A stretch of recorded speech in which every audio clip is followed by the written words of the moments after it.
Florida begins to assess the damage after Hurricane Idalia slammed into its Gulf Coast. And Tesla is under investigation for alleged secret plans involving a glass house for Elon Musk. The morning rundown starts now.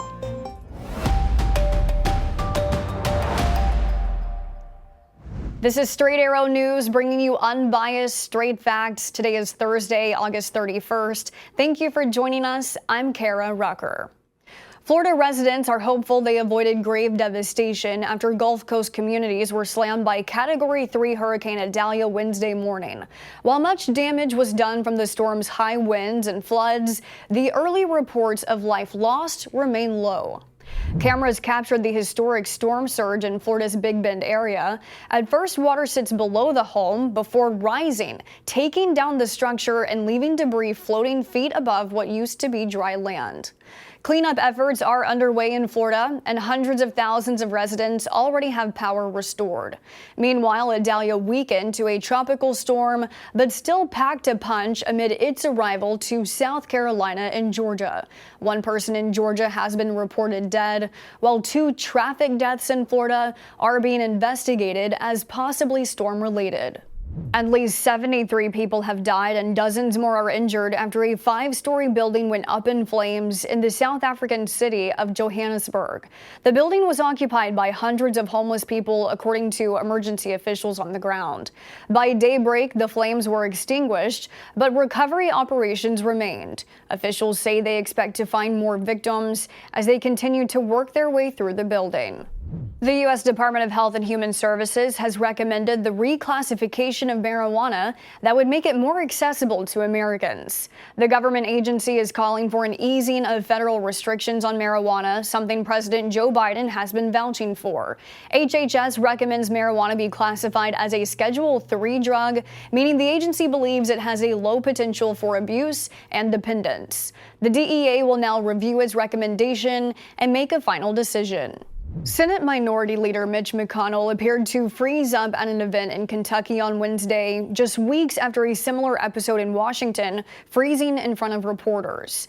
It was a lengthy pause after one reporter asked the 81-year-old Kentucky senator his thoughts on running for re-election. Take a listen. What are your thoughts on running for re-election in 2026? What are my thoughts about what? Running for re-election in 2026. That's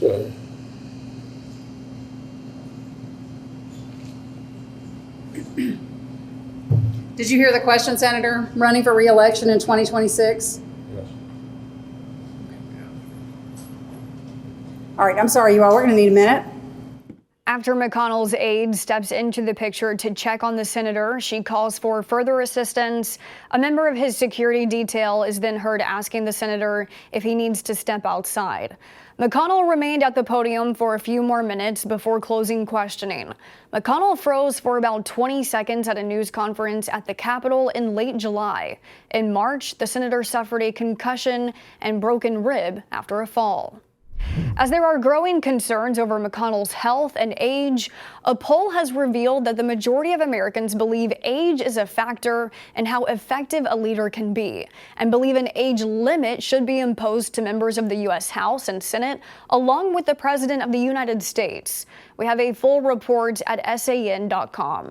Tesla is under investigation for its use of company funds over an alleged secret initiative known as Project 42, believed to involve plans to build a glass house for owner Elon Musk. According to a report, people familiar with the matter say the U.S. Attorney's Office for the Southern District of New York and the Securities and Exchange Commission have each launched separate investigations into the project. The Journal says federal prosecutors are looking into whether Tesla used its own funds for Musk's personal use. This is the second time in 1 week that Elon Musk has been the center of a Department of Justice investigation. First, it was SpaceX, the DOJ suing the company over alleged discriminatory hiring practices. Now it's Tesla's spending that has the eye of the DOJ. In addition, the Justice Department and SEC are also investigating the performance of Tesla's autopilot driver assistance system. As for Project 42, the Wall Street Journal reports the plans call for the glass home to be built near Tesla's factory in Austin, Texas. Tesla did not respond to the Journal's request for comment. Finally this morning, a new record in the world of sports has been set, and this one is about the fans. 92,003 people filled Memorial Stadium in Lincoln, Nebraska on Wednesday, becoming the largest crowd to witness a women's sports event. The venue is normally the home of Nebraska football. The volleyball fans got to see the Cornhuskers defeat Omaha 3-0 as part of a celebration called Volleyball Day in Nebraska. The previous world record for women's sport attendance was set during a 2022 Champions League soccer match at 91,648. Those are your top stories this Thursday morning. Thank you for choosing Straight Arrow News as your trusted source. Be sure to download the Straight Arrow News app and get notified each weekday when the morning rundown is available to watch. Also, subscribe to our podcast. Just search the Morning Rundown on Spotify. Unbiased, straight facts, that's Straight Arrow News. We'll see you back here tomorrow. Until then, I'm Kara Rucker. Have a great day.